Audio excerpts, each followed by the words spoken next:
जय हिंद दोस्तों। मेरा नाम है वैभव पांडे और आज एक बार फिर मैं आप सबके बीच में मौजूद हूँ।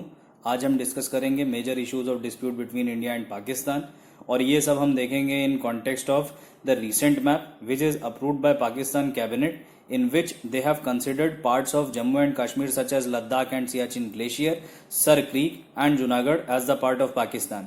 Now before starting this video मैं recommend करूंगा कि आप इंडिया का मैप साथ लेकर बैठें in case you don't know the exact location of the Indian states so that आप इस वीडियो को आसानी से समझ सकें।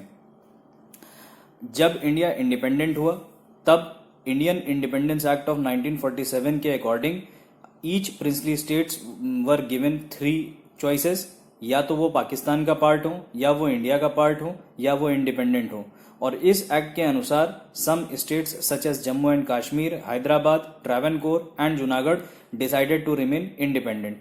और फिर कश्मीर पर पाकिस्तान की ट्राइबल फोर्सेस ने अटैक कर दिया जिसको वहां के महाराजा हरि सिंह कंट्रोल नहीं कर पाए and then he signed an instrument of accession with Indian government on 26th October 1947 through which Jammu and Kashmir agreed to accede to the dominion of India। और ये इंस्ट्रूमेंट साइन होते ही Indian government sent its armed troops to Kashmir जिन्होंने पाकिस्तान को अंदर आने से रोक दिया। बट जब तक इंडियन फोर्सेस वहां पहुंची तब तक पाकिस्तान काफी एरिया कब्जा कर चुका था जिसको हम पाकिस्तान ऑक्यूपाइड कश्मीर बोलते हैं। इस पर यूनाइटेड नेशन ने इंटरवीन किया और एक सीज फायर एग्रीमेंट हो गया। यूनाइटेड नेशन ने एक कमेटी भी बनाई जिसने थ्रू कराची एग्रीमेंट ऑफ 1949 एक टेम्पररी डिमार्केशन कर दिया जिसको हम लाइन ऑफ कंट्रोल बोलते हैं। बट उन्होंने एलओसी सिर्फ जम्मू से पॉइंट NJ9842 तक ही बनाई और सियाचिन ग्लेशियर छोड़ दिया, जिसको आज की डेट में हम एक हिस्टोरिकल ब्लंडर मानते हैं। पाकिस्तान क्लेम करता है कि सियाचिन ग्लेशियर उनकी टेरिटरी में है, जबकि इन प्रैक्टिकल जो इंडियन आर्म्ड फोर्सेस हैं वो line of actual ground position यानी सियाचिन ग्लेशियर पर एस्टैब्लिश्ड है। अब अगर हम मैप में देखें सियाचिन ग्लेशियर, तो सियाचिन ग्लेशियर एक इन्वर्टेड ट्राइंगल के फॉर्म में है जिसकी ईस्टर्न मोस्ट बाउंड्री पर काराकोरम पास, वेस्टर्न मोस्ट बाउंड्री पर इंदिरा कोल और थर्ड पॉइंट पे पॉइंट NJ9842 दिखेगा। जैसा कि हम जानते हैं कि सियाचिन ग्लेशियर एक एलिवेटेड लैंड है और ये एग्जैक्टली पाकिस्तान और चाइना के बीच में लोकेटेड है, तो इस हिसाब से ये एक वेज के जैसे एक्ट करता है बिटवीन पाकिस्तान एंड चाइना। अब हम इंडिया ने अपनी आर्म्ड फोर्सेस सियाचिन ग्लेशियर पर इस्टेब्लिश कर रखी हैं despite of harsh conditions for human survival, जिससे कि हम अपने बेलिजरेंट नेबर्स पर आई रख सकें।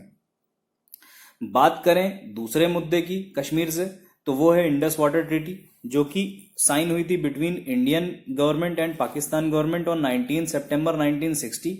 और इस ट्रीटी के अकॉर्डिंग जो ईस्टर्न मोस्ट 3 रिवर थी यानी इंडस, चेनाब और Jhelum were to be used by Pakistan और वेस्टर्न मोस्ट 3 रिवर यानी रावी, ब्यास और Sutlej were to be used by India. But ऐसा नहीं है कि इंडस, चेनाब और झेलम पर पाकिस्तान का एक्सक्लूसिव राइट है। इंडिया भी इसके वाटर को यूज कर सकती है but depending upon some reasonable restrictions. अगर हम देखें इंडस, चेनाब और झेलम को मैप में, तो हम देखेंगे कि ये रिवर्स कश्मीर से होकर पाकिस्तान की तरफ जाती हैं जिससे कि ये कश्मीर के डेवलपमेंट से डायरेक्टली लिंक हो जाती हैं। अब जब भी कश्मीर की एनर्जी स्कैर्सिटी को कोप अप करने के लिए इंडियन गवर्नमेंट कोई पावर प्लांट या डैम इन रिवर्स पर या इनकी ट्रिब्यूटरीज पर बनाने की कोशिश करता है, तो पाकिस्तान उसको ये कहकर अपोज करता है कि ये इंडस वाटर ट्रीटी का वायलेशन है, जबकि इन प्रैक्टिकल इंडस बेसिन का more than 80% water Pakistan use करता है और ऑलमोस्ट 20% वाटर इंडिया यूज करता है। तो क्या इंडिया इस ट्रीटी को रिवोक कर सकता है? तो yes, article 62 of Vienna convention of law of treatise ये बोलता है कि अगर कोई कंट्री किसी ट्रीटी से विड्रॉ करना चाहता है तो वो रीजनेबल ग्राउंड्स पर उससे विड्रॉ कर सकता है। अगर बात करें हम तीसरे मुद्दे की यानी सर क्रीक डिस्प्यूट की, तो इसके लिए हमें सबसे पहले जानना होगा कि क्रीक क्या होता है। तो क्रीक एक नैरो वाटर चैनल होता है जो कि हम जनरली शोर लाइंस पर देखते हैं। अगर हम इंडिया की वेस्टर्न बाउंड्री देखें तो वो बहुत रफ बाउंड्री है due to submergence of Arabian plate और यही कारण है कि हमें वेस्टर्न इंडिया में बहुत सारे नेचुरल पोर्ट्स और हार्बर्स मिलते हैं। इंडिया में बहुत सारे क्रीक्स हैं। पर्टिकुलरली अगर हम बात करें सर क्रीक की, तो ये लोकेटेड है between Sindh province of Pakistan and Rann of Kutch of India. अब पाकिस्तान क्या क्लेम करता है?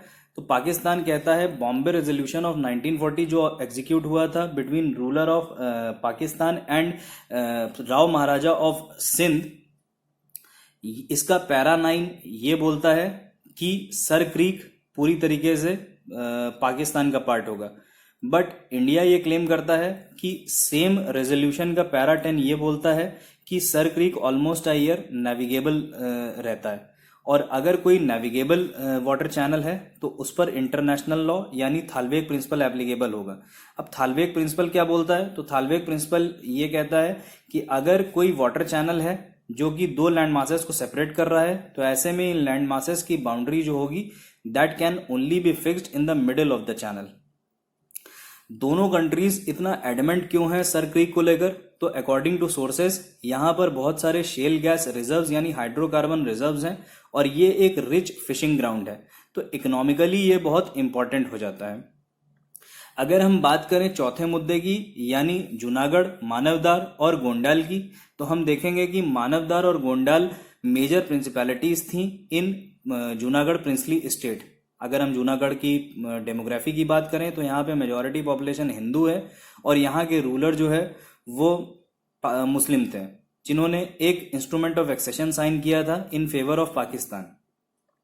इस पर इंडियन गवर्नमेंट ने इसको टेरिटोरियली एनसर्कल कर लिया था, जिससे कि पाकिस्तान की हेल्प जूनागढ़ तक ना पहुंच सके, जिससे परेशान होकर वहां के दीवान ने इंडियन गवर्नमेंट को इनवाइट किया कि इंडियन गवर्नमेंट आए और जूनागढ़ को एडमिनिस्टर करे। बट इसको पाकिस्तान ने यूनाइटेड नेशन में ये कहकर अपोज किया कि इंडिया ने जूनागढ़ का फोर्सफुल एनेक्सेशन किया है। इस पर the then home minister of India Sardar Vallabhbhai Patel जी ने प्लेबिसाइड का सुझाव दिया, और जब प्लेबिसाइड हुआ तब more than 99% population voted in favour of India, thus making Junagadh as a part of India.